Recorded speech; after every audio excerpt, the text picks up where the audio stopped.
duas velhas ali em cima do palco, viu? Falava assim. Aí, caramba, velho. Essas velhas tá aprendendo assim, não. A outra lá tá uma faxineira. Falei, que aquela faxineira tá fazendo ensino, tudo mal vestido. Os cabelos tudo parece que tava enrotado, ó. Isso eu falei pra ela, eu tô falando pra vocês, não, falei, velho, foi isso. Aí eu falei, mas tinha uma senhora lá, cara, magrinha, cabelo tudo meio bagunçado, roupa toda escapeada.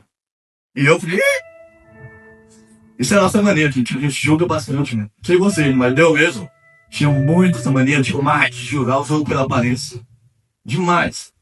A gente se acha que o carro começar julgando em todo mundo. E eu ficava incomodado com aquela mulher, com aquela coxinheira na rua. Aí foi começando, e o Edvan foi começar a ministrar lá. Depois que ele ministrou um pouquinho lá, ele falou, quero chamar a tia Zilda, meu irmão.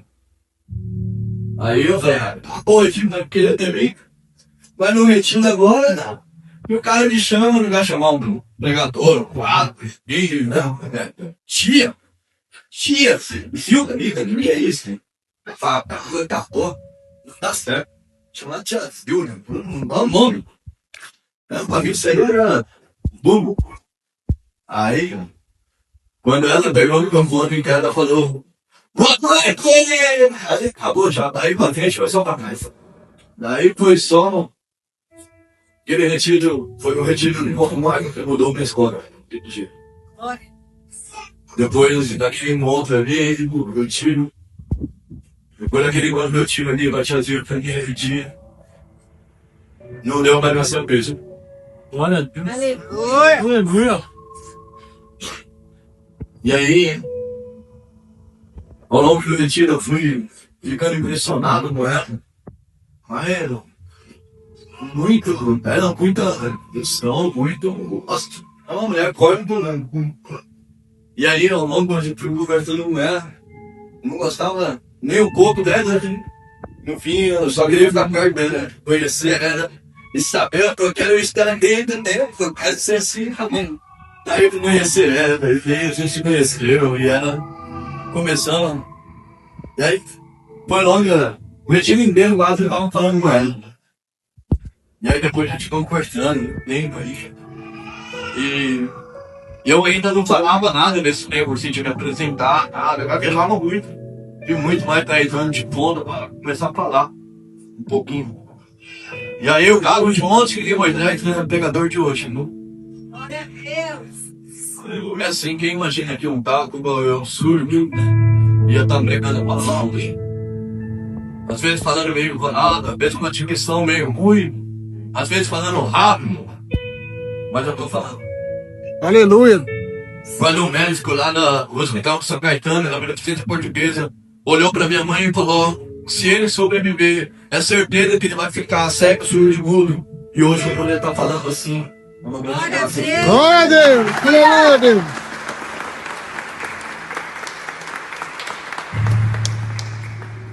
Mas gente, tia Vida chegou em mim falando, você vai ser pecador, você vai pregar a palavra de Deus. Eu nem sabia, o pregador vai provar para ela.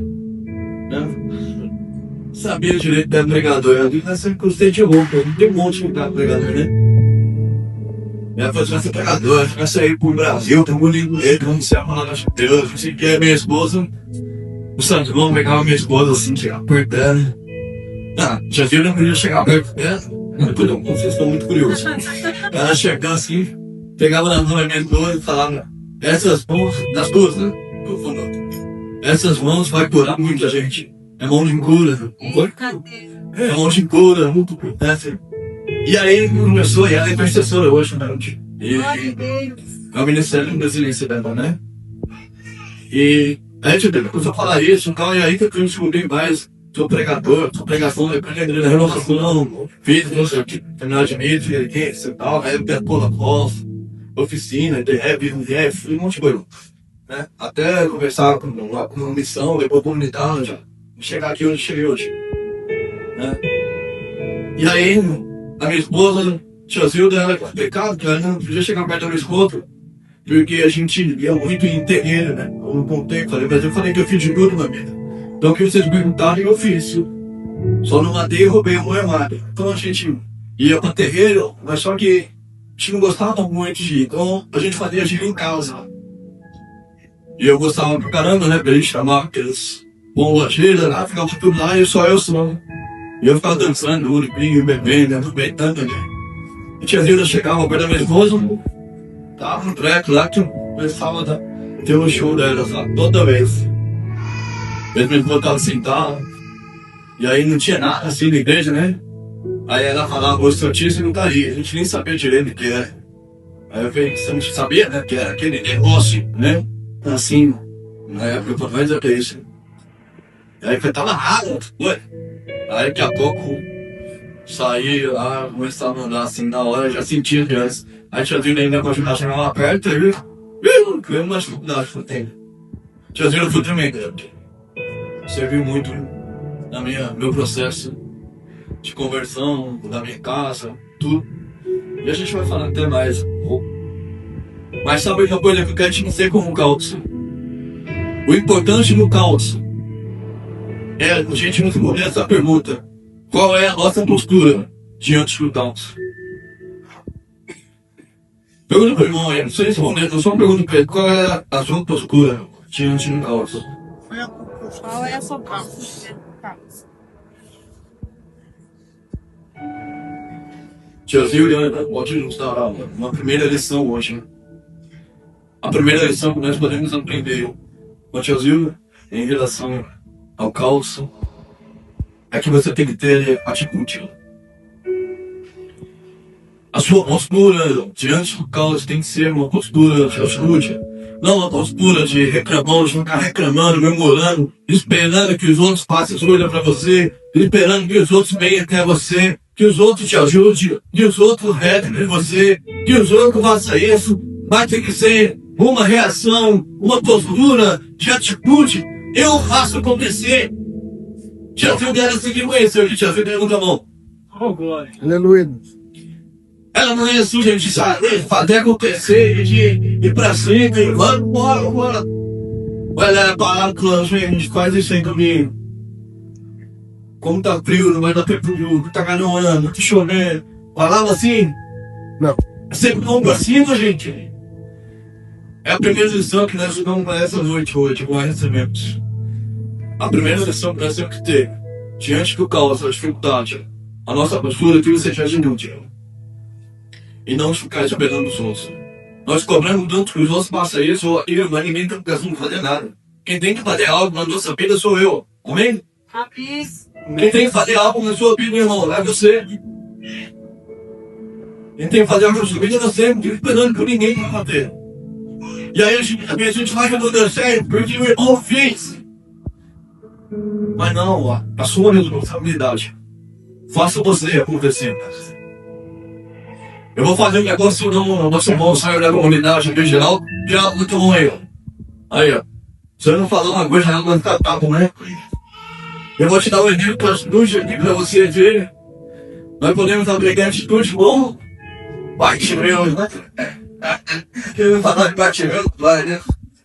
Bate meu é aquele cego que ficava ali de como. E quando ele ficou sabendo que Jesus estava passando por ali, ele começou a arrebatar aqui dentro. E ele começou a gritar, Jesus, Deus da vida, papai, vai começar a clamar Jesus. E aí ele que veio na multidão começou a falar pela boca, fica quieto. Tá muito barulho, tá atrapalhando, Jesus se liga, se coloca no seu lugar, imagina.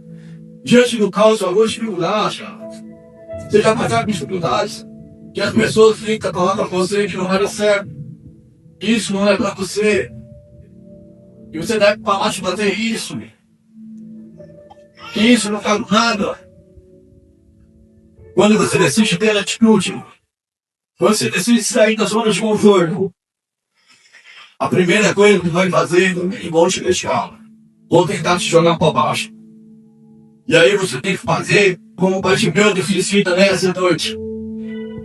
E quanto mais alguém ficar quieto, mais eu gritar. Aleluia. Ele estava dizendo, não me impressiona, porque quanto mais você me impressiona, mais eu dou de mim. Tem gente que diante da pressão que esse cara. Quando pressiona, é o corpo pressionado já, todo projeto. Quando entra no hospital, no grupo de oração, na sua casa, na sua comunidade, na sua família, você fala, você chama o pé aqui, tá ruim, não vai dar ruim. Bartimeu foi pra cima. Ele era cego, mas não era burro. Ele sabia o que queria. E ele estava tinha uma, se não a maior, uma grande humildade na vida dele. Jesus estava passando por Jericó e ele estava indo com a Jerusalém. E depois ele não entrou com a Jericó, ele não teria outra oportunidade. Na vida, meu irmão, minha irmã, essa talvez você possa estar amanhã, hoje, ou agora, diante da sua única e última oportunidade. Talvez a oportunidade já pense um pouco com Jesus ou com coisa. Mas você deixa nesse momento faça. Porque você não fala. Porque você não tem atitude. Porque você deixa passar.